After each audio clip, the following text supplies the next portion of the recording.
মোদী ডাঙৰীয়াৰ আগ্ৰহ মৰমে সমগ্ৰ ভাৰতবৰ্ষত মেৰা মিটি মেৰা দেশ, মোৰ মাটি মোৰ দেশৰ প্ৰতি যি সন্মান, এই যে আহ্বানক সঁহাৰি জনাই সমগ্ৰ ভাৰতবৰ্ষতে যি এছৰ পৰা প্ৰতিখন গাঁও প্ৰতিটো গৃহস্থৰ পৰা মাটি সংগ্ৰহ কাৰ্যসূচী আছিলে, তাৰ অংশ হিচাপে আমাৰ অসমতো বিভিন্ন প্ৰান্তৰ জৰিয়তে আমাৰ তামোলপুৰ জিলাৰ গোৰেশ্বৰ অঞ্চলতো এই মাটি সংগ্ৰহ কৰা হৈছিলে।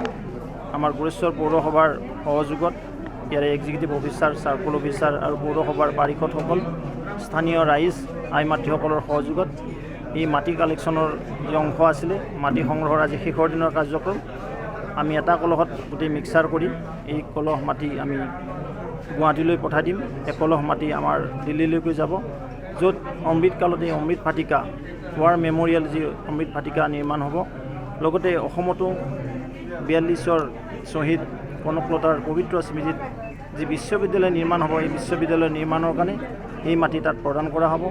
তাৰ উপৰিও গোৰেশ্বৰ অঞ্চলৰ বিভিন্ন সামাজিক ধাৰ্মিক অনুষ্ঠানৰ আধাৰশিলা স্থাপন কৰিলে এই মাটি দি জনসাধাৰণৰ অংশীদাৰিত্ব আৰু জনসাধাৰণ যে অংশগ্ৰহণ অবিহনে কোনো কাৰ্যক্ৰম ছাকচেছ নহয়। নৰেন্দ্ৰ মোদী ডাঙৰীয়াৰ আহ্বান মৰ্মে সমগ্ৰ ভাৰতবৰ্ষত যিদৰে কৰা হৈছিল, আজি গোৰেশ্বৰতো এই কাৰ্যক্ৰম সফল কৰা হ'ল। কাৰণ নিষ্ঠাৰে সৈতে আমি এই অমৃত কলহ ব্লকৰ কাৰ্যালয়লৈ লৈ যাম। বিভিন্ন গাঁও পঞ্চায়তৰ পৰা অহা এই অমৃত কলহসমূহত থকা মাটি